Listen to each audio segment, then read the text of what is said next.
सवाल नंबर 1, वो कौन सी चीज़ है जो टूटने पर ही काम में आती है? दोस्तों, इसका सही जवाब है अंडा। सवाल नंबर 2, वो क्या चीज़ है जिसका मालिक हमेशा इसकी पिटाई करता है और हम इसकी पिटाई का मज़ा लेते हैं?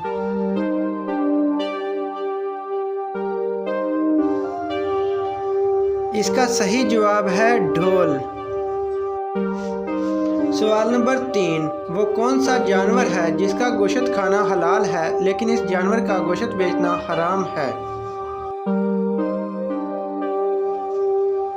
दोस्तों, इसका सही जवाब है कुर्बानी का जानवर।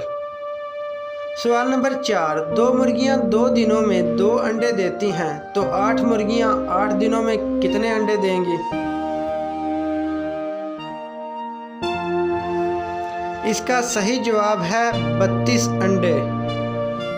सवाल नंबर 5, वो कौन सा जानवर है जो कोई आवाज़ नहीं निकाल सकता?